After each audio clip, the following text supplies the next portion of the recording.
नमस्कार मित्रों, मैं दिनेश डरसेना। स्वागत है आप सबका हमारे चैनल CGPSC सोर्सेस में। आज हम बात करने वाले हैं बोध घाट परियोजना के बारे में। तो सबसे पहले समझते हैं इसकी ऐतिहासिक पृष्ठभूमि के संबंध में। इंद्रावती नदी पर बोध घाट जल विद्युत परियोजना की कल्पना 1950 में ही हो गई थी। इस परियोजना के तहत मध्य प्रदेश शासन ने बस्तर की इंद्रावती नदी पर 1965-66 में पन बिजली पैदा करने वाली 6 इकाइयों के निर्माण की घोषणा की थी। परियोजना का सर्वेक्षण 1968 में प्रारंभ किया गया था। 1989 में योजना आयोग द्वारा अनुमोदित किया गया था, लेकिन राज्य सरकार ने 4 साल बाद गैर वन उद्देश्यों के लिए वन भूमि को हटाने की अनुमति मांगी थी। 21 जनवरी 1989 को तत्कालीन प्रधानमंत्री मोरारजी देसाई ने परियोजना की आधारशिला रखी। जनवरी 1989 में विज्ञान एवं तकनीकी विभाग द्वारा शासन ने पर्यावरण स्वीकृति प्रदान की। केंद्रीय जल आयोग की एक विशेष समिति ने 8 अप्रैल 1981 को परियोजना स्थल का निरीक्षण कर निर्माण हेतु अनुमोदन भी किया था। अप्रैल 1983 में भारत शासन ने विश्व बैंक को परियोजना के लिए वित्तीय सहायता का प्रस्ताव भेजा। अप्रैल 1984 में अमेरिका की राजधानी वाशिंगटन में वित्तीय सहायता के लिए बैंक व भारत के अधिकारियों के बीच आधिकारिक वार्ता हुई। मार्च 1985 में विश्व बैंक ने 304 मिलियन अमेरिकी डॉलर लगभग 360 करोड़ रुपए की सहायता स्वीकृत की। 10 अक्टूबर 1984 को केंद्रीय वित्त मंत्रालय ने परियोजना का काम तेज करने का निर्देश मध्य प्रदेश शासन को दिया। भारत शासन द्वारा फरवरी 1985 में पुनः परियोजना के लिए पर्यावरण स्वीकृति प्रदान की गई। इस परियोजना में राजीव गांधी की भूमिका क्या थी, सबसे पहले ये समझते हैं। परियोजना के निर्माण काल के दौरान ही तत्कालीन प्रधानमंत्री राजीव गांधी को देश भर से सैकड़ों पत्र लिखे जाने लगे।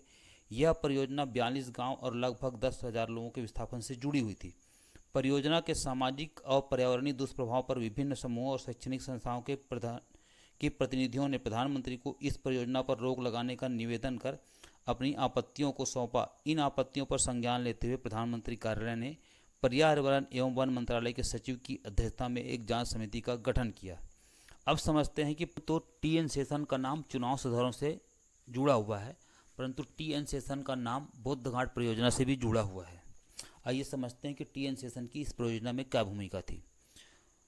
वर्ष 19 में जब वन संरक्षण अधिनियम लागू होने के बाद सभी परियोजनाओं को वन भूमि के गैर वानिकी उपयोग के पूर्व कानून में निर्धारित प्रक्रिया के अनुसार वन स्वीकृति प्राप्त करना अनिवार्य हो गया था। इसलिए बोध घाट परियोजना के लिए वन स्वीकृति हेतु डिपार्टमेंट ऑफ एनवायरनमेंट ने कार्य समूह का गठन किया, जिसने 1985 में क्षेत्र का दौरा किया। योजना के सामाजिक और पर्यावरणीय दुष्प्रभाव पर विभिन्न समूहों और शैक्षिक संस्थाओं के प्रतिनिधियों ने प्रधानमंत्री को इस परियोजना पर रोक लगाने का निवेदन कर अपनी आपत्तियों को सौंपा था। इन आपत्तियों पर संज्ञान लेते हुए प्रधानमंत्री कार्यालय ने तत्कालीन वन एवं पर्यावरण मंत्रालय सचिव श्री TN शेषन की अध्यक्षता में एक जांच समिति का गठन किया। तत्कालीन केंद्रीय वन सचिव ने TN शेषन की अगुवाई में दिसंबर 1987 में परियोजना स्थल का निरीक्षण कर पर्यावरण के संबंध में आपत्तियां उठाई थी। ठीक इसी समय वन्य जीव के लिए एक कमेटी का गठन हुआ, जिसे एमेनबुश कमेटी कहा जाता है। भारत सरकार के निर्देश पर डिपार्टमेंट ऑफ एनवायरनमेंट ने 1979 में भारतीय वन्य जीव संस्थान को भी एक अध्ययन की जिम्मेदारी सौंपी, जिसे 1990 में अपनी रिपोर्ट प्रस्तुत की। एमेनबुश कमेटी ने भारतीय वन्य जीव संस्थान के निष्कर्षों में यह पाया कि इंद्रावती नदी का अपना एक खास तरह का जल तंत्र है। इंद्रावती और उसकी सहायक नदियों के रिपेरियन फॉरेस्ट और घास जमीन विविध तरीका के वन्य प्राणियों के रहास का सर्वोत्तम स्थल है। दोनों ही जांच रिपोर्ट में पर्यावरण और पारिस्थितिकी का प्रतिकूल असर पड़ने का हवाला दिया गया था। यही कारण है कि 1994 में परियोजना को वन स्वीकृति से देने से मना कर दिया गया। रिपोर्ट में कहा गया था कि बस्तर का जंगल अपने आप में खास किस्म का दक्षिण नम उष्णकटिबंधीय पर्णपाती वन है, जो साल, सागौन और बांस का मिश्रित जंगल है। परियोजना से इस श्रेणी के एक महत्वपूर्ण वन प्राणियों, जिनमें संकटग्रस्त सूची में शामिल जंगली वन, भैंसा, बाघ एवं तेंदुआ, सियार आदि के विनाश का खतरा पैदा हो जाएगा। रिपोर्ट में इस बात का विशेष रूप से उल्लेख किया गया था कि बांध के डाउन स्ट्रीम में स्थित भैरमगढ़ वन्य प्राणी अभयारण्य में अचानक छोड़े जाने वाले पानी से वन्य प्राणियों के लिए गंभीर खतरा बना रहेगा। परियोजना में विश्व बैंक की भूमिका अप्रैल 1983 में भारत सरकार शासन ने विश्व बैंक को परियोजना के लिए वित्तीय सहायता का प्रस्ताव भेजा। अप्रैल 1984 में अमेरिका की राजधानी वाशिंगटन में वित्तीय सहायता के लिए बैंक व भारत के अधिकारियों के बीच औपचारिक वार्ता हुई। 1985 में विश्व बैंक ने $304 मिलियन की सहायता स्वीकृत की। योजना में कार्यों की प्रगति नहीं होते देख फॉरेस्ट के अड़ंगे की वजह से सितंबर 1988 में विश्व बैंक ने बोधघाट जाल विद्युत परियोजना के लिए वित्तीय सहायता स्थगित कर दी, जिसके बाद से परियोजना ठंडे बस्ते में। अब स्थिति यह रही कि निर्माण निरस्त होने के कारण भारत सरकार को लोन ली गई राशि को लौटाने के अतिरिक्त जुर्माने के तौर पर $5 करोड़ का भुगतान भी विश्व बैंक को करना पड़ा था। 11 नवंबर 1987 को तत्कालीन केंद्रीय मंत्री विश्वनाथ प्रताप सिंह ने पत्र लिखकर सूचित किया कि परियोजना को वन संरक्षण अधिनियम के तहत स्वीकृति में विलंब एवं विश्व बैंक की सहायता का उपयोग न कर पाने के कारण विदेशी मुद्रा में दे कमिटमेंट शुल्क बचाने विश्व बैंक को सहायता समर्पित करनी पड़ेगी। जिस अब स्थिति यह रही कि निर्माण निरस्त होने के कारण भारत सरकार को $5 करोड़ का भुगतान भी विश्व बैंक को करना पड़ा था। 2004 में इस परियोजना को पुनः पर्यावरण स्वीकृति कैसे मिली? वन संरक्षण अधिनियम 1980 लागू होने के उपरांत वर्ष 1985 में पुनः पर्यावरण स्वीकृति प्राप्त हुई।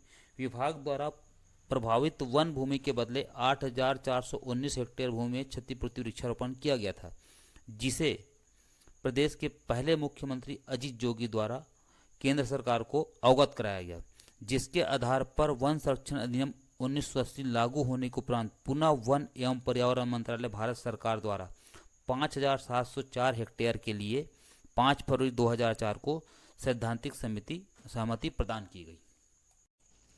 अब समझते हैं क्या नुकसान है इस परियोजना से। 3 दशक पहले किए गए सरकारी सर्वेक्षण के अनुसार बोधघाट परियोजना से 5,407 हेक्टेयर वन भूमि, 5,010 हेक्टेयर निजी भूमि, 3,068 हेक्टेयर राजस्व भूमि को मिलाकर कुल 13,783 हेक्टेयर भूमि प्रभावित होगी। 28 गांव पूर्ण रूप से प्रभावित होंगे, 5 गांव में आंशिक रूप से जनसंख्या प्रभावित होगी, 5 ग्रामों को केवल कुछ भूमि प्रभावित होगी परंतु जनसंख्या प्रभावित नहीं होगी।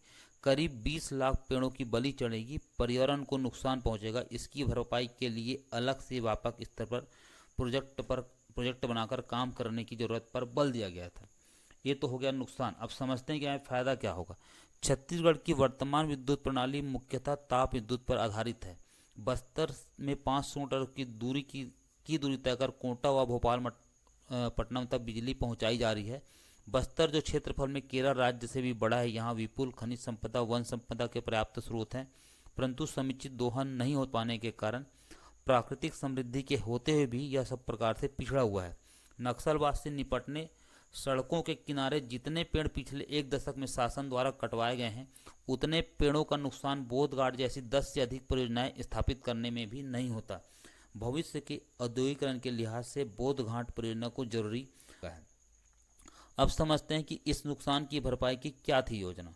बोधघाट जल विद्युत परियोजना से होने वाले नुकसान की भरपाई के लिए राज्य और केंद्र शासन ने व्यापक कार्य योजना तैयार की थी, जिसके तहत 7,148 हेक्टेयर भूमि का चयन विस्थापितों को बसाने के लिए किया जाना था। बुनियादी जरूरत के सभी संसाधन जुटाने की कार्य योजना पर काम शुरू कर दिया गया था। पर्यावरण व वन के नुकसान के बदले सरकारी रिकॉर्ड के अनुसार 20 लाख पेड़ लगाए जा चुके थे। करीब 2 करोड़ पेड़ लगाने का लक्ष्य पर काम शुरू कर दिया गया था। विस्थापितों परिवारों को खेती के बदले जमीन देने की भी योजना की गई थी। इस योजना से प्रभावित क्या हो रहे थे? 42 गांव आ रहे हैं डुबान की जद में, 28 गांव डूबेंगे। परियोजना की जद में दंतेवाड़ा जिले के गीदम ब्लॉक के कुल 6 गांव प्रभावित होंगे। इनमें 4 पूरी तरह से 2 आंशिक प्रभाव में आएंगे। बस्तर जिले के लोहंडीगुड़ा ब्लॉक में सबसे ज़्यादा 22 गांव परियोजना की जद में आ रहे हैं, जिसमें 20 गांव बुरी तरह डूब जाएंगे, जबकि 2 गांव में आंशिक रूप से इसका असर दिखेगा। यही नहीं, कोंडा गांव के मर्दापाल उप तहसील में 10 में से 4 पूर्ण और 6 आंशिक। वहीं बीजापुर जिले के भैरवगढ़ ब्लॉक के 4 गांव आंशिक डुबान में आने की बात कही जा रही है। ऐसे में पूरी तरह से डुबान में 28 गांव आ रहे हैं, जबकि 14 गांव आंशिक प्रभाव में आएंगे। इसके अलावा 2,428 परिवारों के 12,828 लोग डुबान में आकर विस्थापित होने का अंदेशा भी है। राज्य बनने के बाद 2 बार इसे पुनः चालू करने के प्रयास किए गए हैं। भाजपा शासन के समय 2004 और 2014 में निजी कंपनियों के साथ मिलकर सरकार ने इसे शुरू करने का प्रयास किया था। उस वक्त तक ग्रामीणों का विरोध प्रबल नहीं था, लेकिन नक्सलियों के खुलकर विरोध में आने और दबाव बनाने से निजी कंपनियां प्रोजेक्ट से बाहर होकर लौट गई। अब समझते हैं बोध घाट परियोजना के पक्ष में तर्क। बस्तर के वन क्षेत्रों में सिंचाई की सुविधा 0 से 7% तक ही है। आदिवासियों के पास जमीन है, लेकिन बिना पानी के खेत उनके लिए अलाभकारी हैं। इस परियोजना से लगभग 3.66 लाख हेक्टेयर भूभाग के लिए सिंचाई व्यवस्था उपलब्ध हो सकेगा। क्षेत्र में पेयजल संकट की समस्या को दूर किया जा सकेगा। भूजल स्तर का संवर्धन हो सकेगा। विद्युत उत्पादन लगभग 300 मेगावाट के दृष्टिकोण से भी यह परियोजना लाभकारी है। इसके क्रियान्वयन से ऊर्जा संबंधी आवश्यकताओं को पूर्ण किया जा सकेगा। सुदूरवर्ती वन एवं पहाड़ी क्षेत्र में विकास की प्रक्रिया को बल मिलेगा। लोगों के लिए रोजगार के नव अवसर उपलब्ध हो सकेंगे। पांचवा, बांध निर्माण करने से बने झील में नौकायान, तैराकी, मत्स्य पालन इत्यादि गतिविधियों को बढ़ावा दिया जा सकता है। यहाँ रिजॉर्ट का निर्माण करके पर्यावरण को बढ़ावा दिया जा सकता है। अब समझते हैं बोध घाट परियोजना के पक्ष में क्या तर्क है। एक्टिविस्ट इस परियोजना से आदिवासी समुदायों के होने वाले विस्थापन तथा उनको दिए जाने वाले मुआवजे को लेकर मुद्दे उठा रहे हैं। छत्तीसगढ़ बचाओ आंदोलन जैसी कई संगठनों ने इस परियोजना की वैधता पर सवाल उठाया है। बस्तर संविधान के 5वीं अनुसूची के रूप में सूचीबद्ध है तथा संविधान के तहत विशेष संरक्षण प्राप्त है। इसलिए स्थानीय आदिवासियों को भरोसे में लिए बगैर इस परियोजना को ऊपरी स्तर से लागू करना उचित नहीं होगा। पर्यावरणविदों ने भी सरकार के सर्वेक्षण संचालन के तरीके और इंद्रावती नदी पर इस परियोजना के निर्माण से क्षेत्र के जैव विविधता एवं इकोसिस्टम पर पड़ने वाले संभावित दुष्परिणाम को लेकर चिंता जताई है। यह परियोजना Indravati tiger reserve, Bhairamgarh sanctuary और भारतीय वन भैंसों के प्राकृतिक आवासों की पारिस्थितिकी को भी प्रभावित करेगी। इंद्रावती बाघ अभयारण्य, इंद्रावती वन भैंसा अभयारण्य, भैरमगढ़ वन्य जीव संरक्षण क्षेत्र ही नहीं, महाराष्ट्र के कोपला कोला मरखा वन्य जीव संरक्षण क्षेत्र आदि का भी अस्तित्व खतरे में पड़ जाएगा। पांचवा, व्यापक क्षेत्र लगभग 42 ग्राम वन भूमि, उपजाऊ कृषि भूमि, सरकारी आदि भूमि शामिल है, डुबान में परिवर्तित हो जाएंगे। ऐतिहासिक पृष्ठभूमि और भविष्य के दावे पर सवाल। लगभग 37 साल पहले 1983 में विश्व बैंक की मदद से 500 मेगावाट विद्युत उत्पादन के लिए बारसूर में शुरू की गई इंदिरा सरोवर जल विद्युत परियोजना को फिर से 300 मेगावाट और सिंचाई के लिए शुरू करने की राज्य शासन ने पहल की है। 600 करोड़ की यह महत्वाकांक्षी परियोजना 1985 में 80 करोड़ खर्च करने के बाद बंद करनी पड़ी थी। उस दौरान इंद्रावती नदी को रोकने में से 260 किलोमीटर क्षेत्र के 48 गांव के 5000 परिवार और 8 लाख वृक्ष काटना प्रस्तावित था। मध्य प्रदेश विद्युत मंडल द्वारा एक के बदले 3 वृक्ष लगाने की योजना भी बनाई गई थी, जिसके लिए 115 गाँव में 24 लाख पौधे लगाने की योजना बनी थी। पौधारोपण के नाम पर 16 करोड़ खर्च किया गया, लेकिन मामला अटक गया। अब चुनौती क्या है? बोध घाट बहुउद्देशीय सिंचाई परियोजना के लिए सबसे बड़ी चुनौती है यहाँ की 42 गांवों का व्यवस्थापन है। इसके डुबान क्षेत्र में आने वाली प्राकृतिक संपदा और यहाँ रहने वाले जीव जंतुओं के व्यवस्थापन के लिए अभी तक कोई ठोस रणनीति सरकार द्वारा सुझाया नहीं गया है। इस परियोजना से होने वाले प्राकृतिक नुकसान के बारे में सरकार के पास कोई निश्चित डाटा नहीं है। पर्यावरणविद के अनुसार यह परियोजना इस क्षेत्र के प्राकृतिक धरोहर के लिए सही नहीं है, जिसके लिए वे टी.एन. शेषन और बूच कमेटी की रिपोर्ट का बार बार हवाला देते रहते हैं। आने वाले समय में इसके भयंकर परिणाम भुगतने की चेतावनी भी इनके द्वारा दी जा चुकी है। ग्रामवासियों की मांग क्या है? समीपस्थ ग्रामवासियों ने प्रशासन के समक्ष अपनी मांगे रखी गई है कि इस परियोजना के निर्माण से पूर्व प्रत्येक प्रभावित ग्रामों में विधिवत ग्राम सभा का आयोजन किया जाए। तत्पश्चात सर्वे करवा पर भू अर्जन की कार्रवाई हो। सभी प्रभावितों को विधिवत मुआवजा प्रदान किए जाने के बाद ही निर्माण कार्य किया जाएगा। मुआवजा पूर्ण होने पर ही विस्थापन की कार्रवाई किया जाए। इस संबंध में जिला प्रशासन दंतेवाड़ा ने बोध घाट परियोजना हेतु सर्वे कार्य पूर्ण होने पर ही विधिवत ग्राम सभा का अनुमोदन करने के पश्चात ही विधिवत भू अर्जन मुआवजा एवं विस्थापन कार्रवाई की जाने की बात की है। सरकार द्वारा क्या आश्वासन दिया गया है? सरकार द्वारा आश्वासन दिया गया है कि प्रभावितों के लिए पुनर्वास एवं स्थापन की बेहतर व्यवस्था किया जाएगा। विस्थापितों को उनके जमीन के बदले बेहतर जमीन, मकान के बदले बेहतर मकान दिए जाएंगे। प्रभावितों के पुनर्वास एवं स्थापन के बाद ही उनकी भूमि ली जाएगी। सरकार की कोशिश होगी इस प्रोजेक्ट के किन नहरों के किनारे की सरकारी जमीन प्रभावितों को मिले ताकि वह खेती किसानी बेहतर तरीके से कर सके। ज्ञात हो कि बोध घाट परियोजना के लिए भारत सरकार के मिनी रत्न उपक्रम मेसर्स वाप्कोस लिमिटेड और परियोजना के निर्माण संस्था द्वारा सर्वे करने का कार्य प्रारंभ किया गया है। हमेशा की तरह इस टॉपिक पर भी एक सवाल। बोध घाट परियोजना के संबंध में सत्य है। पहला, तत्कालीन केंद्रीय वन सचिव टी.एन. शेषन की अगुवाई में दल ने 200 दिसंबर 1987 में परियोजना स्थल का निरीक्षण कर पर्यावरण के संबंध में आपत्तियां उठाई। दूसरा, बूच कमेटी के रिपोर्ट में कहा गया कि विशेष रूप से बांध के डाउन स्ट्रीम में स्थित भैरमगढ़ वन्य प्राणी अभयारण्य में अचानक छोड़े जाने वाले पानी से वन्य प्राणियों के लिए गंभीर खतरा बना रहेगा। दोनों ही जांच रिपोर्ट में पर्यावरण और पारिस्थितिकी और प्रतिकूल असर पड़ने का हवाला दिया गया था। यही कारण है कि 1994 में परियोजना को वन स्वीकृति देने से मना कर दिया गया। चौथा, निर्माण निरस्त होने के कारण भारत सरकार को लोन ली गई राशि लौटाने के अतिरिक्त जुर्माने के तौर पर 5 करोड़ का डॉलर का भुगतान भी विश्व बैंक को करना पड़ा। A1, B12, C123, D1234। आशा करते हैं कि आप इस प्रश्न का उत्तर कमेंट बॉक्स में देंगे।